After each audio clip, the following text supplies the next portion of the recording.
అందరు నమస్కారం అండి. విశాఖ బోర్డు ప్రమాదంలో 6గురు చనిపోయిన సంగతి అందరికీ తెలిసిందే. చాలా బాధాకరం. ఆ కుటుంబ సభ్యులని పరామర్శించడానికి ఈరోజు జగన్మోహన్ రెడ్డి విశాఖపట్నం వెళ్ళడం జరిగింది. అందరూ అనుకున్నట్టు జగన్మోహన్ రెడ్డికి జనాలంటే ప్రేమ, మత్స్యకారులంటే ప్రేమ. అందుకే జగన్మోహన్ రెడ్డి వెంటనే పరామర్శించడానికి వెళ్ళాడు అని చాలామంది అనుకుంటున్నారు. వాస్తవానికి జగన్మోహన్ రెడ్డి మత్స్యకారుల మీద ప్రేమతోనూ అక్కడికి వెళ్ళాల, కేవలం టాపిక్ని డైవర్ట్ చేయడానికి మాత్రమే వెళ్ళాడు. ఏదైతే సిదిరి అప్పలరాజు కొడుకు ఒక గొర్రెల కాపర్ని యాక్సిడెంట్ చేసి చంపేయడం జరిగింది, ఆ టాపిక్ని డైవర్ట్ చేయడానికి మాత్రమే ఈరోజు జగన్మోహన్ రెడ్డి విశాఖపట్నం వెళ్ళడం జరిగింది. నిజంగా జగన్మోహన్ రెడ్డికి ప్రజల మీద ప్రేమ లేకుంటే ఇంకోటో ఉంటే మొట్టమొదటగా పరామర్శించాల్సింది ఎవరిని? చనిపోయిన ఆ గొర్రెల కాపర్ని కదా, ఆ కుటుంబం సభ్యులని కదా. ఎందుకంటే మీ పార్టీ నాయకుడు, మీ పార్టీ మాజీ మంత్రి కొడుకు, ఆ కొడుకు ఒక వ్యక్తిని చంపేస్తే ముందు పరామర్శించాల్సింది వాళ్ళ కుటుంబం సభ్యులని, ఆ గొర్రెల కాపర బిడ్డలని. వాళ్ళకి ఆర్థిక సాయమో లేకపోతే ఇంకోటో ఏదైనా కానీ భరోసా ఇవ్వాలి. కానీ అక్కడ ఈ సిదిలి అప్పలరాజు ఎవరైతే ఉన్నారో అతను కొడుకుని కాపాడుకోవటానికి మరొక పిల్లోడిని బలి చేశారు. యాక్సిడెంట్ చేసింది సిదిలి అప్పలరాజు కొడుకు కాదు, ఏరే అతను అని చెప్పేసి ఒక డ్రామా ఒకటే ఆడారు. సో అది బయటపడింది. కేవలం జగన్మోహన్ రెడ్డి అక్కడికి వెళ్ళింది ఆ టాపిక్ని డైవర్ట్ చేయడం మాత్రమే, అంతేగాని వాళ్ళ మీద ప్రేమో లేకుంటే ఇంకోటో కాదు. ఒకసారి జగన్మోహన్ రెడ్డి అక్కడికి వెళ్ళి ఏం మాట్లాడాడు అనేది ఒకసారి వినిపిస్తా వినండి. తర్వాత ఆ సిదిరి అప్పలరాజు కొడుకు గురించి కూడా స్పందించాడు అదే ప్రెస్ మీట్లో. దాని గురించి కూడా మాట్లాడే ప్రయత్నం చేస్తాను. ఒకసారి జగన్మోహన్ రెడ్డి ఏం మాట్లాడారు వినిపిస్తా వినండి. ప్రభుత్వంలో ఏమీ రాదు, అది పక్కన పెడితే ఆ 10 లక్షలు ఏదైతే అప్పట్లో గత ప్రభుత్వంలో మేము అనౌన్స్ మేము ఏదైతే ఇంప్లిమెంట్ చేస్తామో, మామూలుగా ఏ తప్పు జరగకపోయినా కూడా, ప్రభుత్వం ఏ తప్పు చేయకపోయినా కూడా, నార్మల్ సర్కమ్స్టాన్సెస్ లో ఏదైనా దుర్ఘటన జరిగితే ఆ 10 లక్షల రూపాయలు ఇచ్చే పరిస్థితి. అలాంటిది ఇంత ప్రభుత్వం తప్పు జరిగినప్పుడు, ప్రభుత్వమే దీనికి బాధ్యత వహించాల్సిన పరిస్థితి ఉన్నప్పుడు కేవలము ఆ పాయింట్ నోట్ చేసుకోండి. ఈ బాధ్యత ప్రభుత్వం వహించాలి అని మాట్లాడారు. ఆ పాయింట్ నోట్ చేసుకోండి, దాని గురించి మాట్లాడతాం. లక్షల్లోనే 5 లక్షలు ఇచ్చి చేతులు దులుపుకుంటాము అని అంటే ఇది కరెక్టేనా, న్యాయమేనా, ధర్మమేనా అని అడుగుతా ఉన్నా.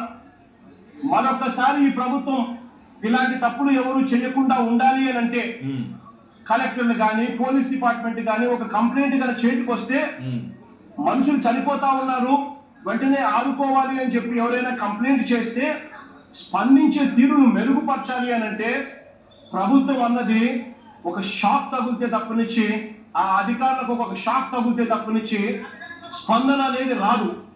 కాబట్టి ఖచ్చితంగా చెప్తా ఉన్నాం, ఈ చనిపోయిన 6 కుటుంబాలకు ప్రతి కుటుంబానికి ₹1 కోటి కాంపెన్సేషన్ ఖచ్చితంగా ఇవ్వాలి.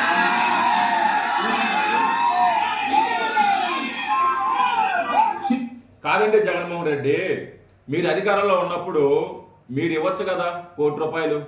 ఎందుకు ఇవ్వలేదు? మీరు ఎంత డిమాండ్ చేస్తున్నారు కదా ₹1 కోటి ఇవ్వాలని. మీరు అధికారంలో ఉన్నప్పుడు 10 లక్షలు కాకుండా ₹1 కోటి ఎందుకు ఇవ్వలేదు? ఇవ్వచ్చు కదా, ఎందుకు ఇవ్వలేదు? ఇక్కడికి వచ్చి పెద్ద పెద్ద మొదల మాటలు మాట్లాడుతున్నావు. విశాఖలో ఒక గ్యాస్ లీక్ అయ్యి చనిపోతే వాళ్ళకి ₹1 కోటి ఇస్తానని చెప్పి అనౌన్స్మెంట్ చేశావు. ₹1 కోటి ఇచ్చావా? నువ్వు ఇచ్చావా? ఎందుకంటే ముద్ర మాటలు, ఎందుకు ఇలాంటి దిగజారుడు రాజకీయం? ఈరోజు ప్రభుత్వం వాళ్ళని ఆదుకునింది, అన్ని రకాలుగా ఆదుకునింది. ప్రభుత్వం ఎంతవరకు చేయాలో అంతవరకే ఆ కుటుంబ సభ్యులకి చేశారు, చేస్తున్నారు, చేస్తారు కూడా. దాన్ని మీరు అంటే శవాల మీద రాజకీయాలు చేయడం అనేది మరొకసారి నిరూపించుకున్నారు జగన్మోహన్ రెడ్డి గారు. మీరు ఇది ప్రభుత్వమే బాధ్యత వహించాలా? ఓకే సరే, మీకు ఇంకోటి వినిపిస్తా ఒకసారి, అది కూడా వినండి. ప్రభుత్వంలో మంత్రి సిదిరి అప్పలరాజు మత్స్యకార మంత్రి మన ప్రభుత్వంలో ఈ రోజు మత్స్యకారులను చంద్రబాబు నాయుడు ప్రభుత్వం ఎంత దారుణంగా హింసిస్తా ఉంది అంటే ఉమ్, చిన్న ఎగ్జాంపుల్ ఉమ్, ఆ సిడిలి అప్పలరాజు కథ వింటే ఉమ్, సిడిలి అప్పలరాజు కొడుకు 18 ఏళ్ల పిల్లోడు. ఉమ్, సిడిలి అప్పలరాజు డాక్టర్, ఉమ్, పలాస ఎమ్మెల్యే, మంత్రి, ఫిషింగ్ మంత్రి మన ప్రభుత్వంలో. సిడిలి అప్పలరాజు కొడుకు 18 ఏళ్ల పిల్లోడు ఉమ్, బైక్ తోలుతా ఉండి కర్మవశాత్తు ఉమ్, బైక్ తోలుతా ఉండి ఎవరిలో బుద్ధి ఉమ్, బైక్ తోలుతా ఉండి ఒక మనిషి చనిపోయాడు. ఉమ్, యాక్సిడెంట్ అవుతా ఉంటాయి, చేసింది నేను కరెక్ట్ అని నేను చెప్పను. ఉమ్, బట్ ఆ పిల్లోడు 18 ఏళ్ళ పిల్లోడు బైక్ తోలుతా ఉంటే ఆ పిల్లోడికి ఏం తెలుస్తుంది? ఉమ్, ఒకసారి జరుగుతాయి. ఉమ్, జరిగినప్పుడు నువ్వేం చేస్తా ఉన్నావు? ప్రభుత్వం ఏం చేసిందో తెలుసా? ఆ సిదిరి అప్పలరాజు కొడుకును మర్డర్ కేసులో హోమిసైడ్ సెక్షన్ పెట్టి ఇరికించాలని ప్రయత్నం చేసింది. ఉమ్. నిజంగా ఈ ప్రభుత్వం మానవత్వం ఉందని అడుగుతా ఉన్నా. ముందు నీకుందా జగన్మోహన్ రెడ్డి? ఆ? మానవత్వం నీకుందా? ఇది ప్రభుత్వమే, ఈ బోర్డు ప్రమాదం ప్రభుత్వమే బాధ్యత వహించాలి అన్నారు. మీ వల్ల ఒక మనిషి చనిపోతే మీరు బాధ్యత వహించరా? మీరు కదా బాధ్యత వహించాలి, మీ చేతుల్లో కదా ఉంది. ఆ చనిపోయిన వ్యక్తికి నష్టపరిహారం ఆ కుటుంబ సభ్యులకి అందజేయాలి కదా, మీరు ఆదుకోవాలి కదా, ఆ బాధ్యత మీది కదా. కానీ మీరు ఏం చేశారు? తప్పించుకోవడానికి ప్రయత్నించారు. ఈరోజు మీ వల్ల ఒక మనిషి చనిపోయాడు, మీ వల్ల అంటే మీ పార్టీ నాయకుడు కొడుకు ఒక మనిషిని చంపేశారు. అలాంటిది వాళ్ళని వెనకేసుకొస్తున్నారు. మీరు ఒక మనిషిని చంపిన వ్యక్తిని మీరు వెనకేసుకొస్తున్నారు. ఇంతకంటే దిగజారుడు రాజకీయం ఇంకోటి ఉంటుందా జగన్మోహన్ రెడ్డి గారు? ఇంతకంటే దిగజారుడు రాజకీయం? బుద్ధిని మాట్లాడుతున్నారు, బుద్ధి లేకుండా మాట్లాడుతున్నారా? బోటు ప్రమాదం అనేది అనుకోకుండా సముద్రంలో జరిగేది. దానికి ఎవడు ఏం చేయలేడు. మనం ఏం చేయలేం. కానీ ఇక్కడ అవకాశం ఉంది.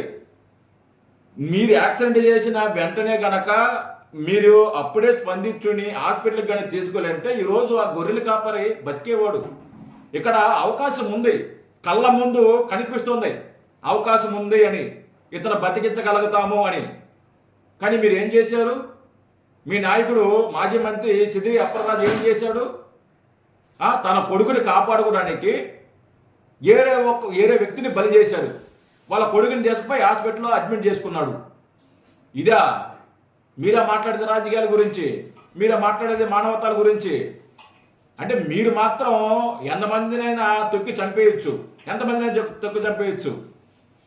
కానీ ఎక్కడో సముద్రంలో జరిగిన దానికి ప్రభుత్వం ఎంతవరకు స్పందించాలో అంతవరకు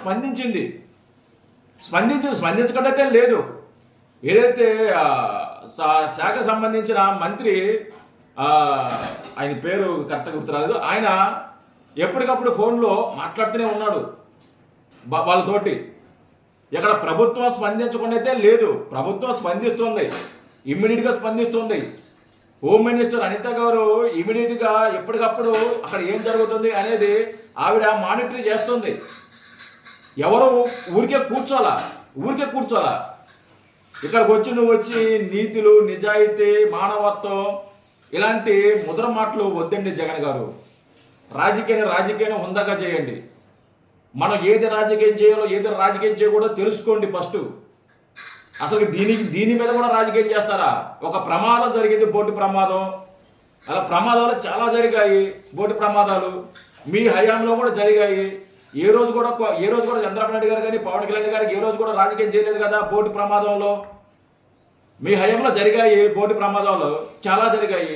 ఏ రోజు కూడా రాజకీయం చేయలేదు కదా మేము. ఎందుకంటే అది ప్రమాదం, అది ప్రమాదం అనేది మనకి చెప్పి రాదు, అకస్మాత్తుగా వస్తుంది. దానికి మనం ఏం చేయలేము. జరిగిన తర్వాత మనం ఎంతవరకు స్పందిస్తున్నాము, ఎంతవరకు సహాయం చేస్తున్నాము అనేదే కదా ఇంపార్టెంట్. మనం నీతులు మాట్లాడితే వింటారు కదా అనుకుంటున్నారు. మీరు నీతులు మాట్లాడుతుంటే జగన్ గారు బూతుల్లాగా ఉన్నాయండి. ముందు మీరు ఆ మత్స్యకార కుటుంబాలని పరామర్శించడం కాదు, మీకు చిత్తశుద్ధి ఉంటే మీరు పరామర్శించాల్సింది ఆ గొర్రెల కాపరి కుటుంబ సభ్యులని. మీరు ₹1 ఇవ్వాల్సింది ఆ గొర్రెల కాపరి కుటుంబ సభ్యులకి ₹1 మీరు ఇవ్వాలి, నష్టపరిహారం కట్టించాలి మీరు.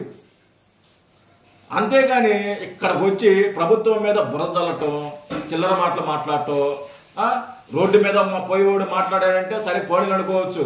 మాజీ ముఖ్యమంత్రి, ఒక పార్టీ అధినేత, ప్రస్తుత ఎమ్మెల్యే, మీరు ఒక బాధ్యత కలగా మాట్లాడాలి కదా, బాధ్యత ఉండాలి కదా.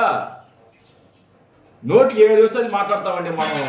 కొద్దిగా ఉండాలి మనకి, కొద్దిగా మారండి. ఇప్పటికన్నా మారి మీ వల్ల చనిపోయిన ఆ గొర్రెల కాపరి కుటుంబానికి ₹1 ప్రకటించండి ముందు. అప్పుడు నీ చిత్తశుద్ధి ఏదో జనాలకు తెలుస్తుంది, నీ మంచితనం ఏదో జనాలకు తెలుస్తుంది. ముందు ఆ పని చేయండి, ఇక్కడికి వచ్చి నీతులు మాట్లాడటం కాదు. Thank you.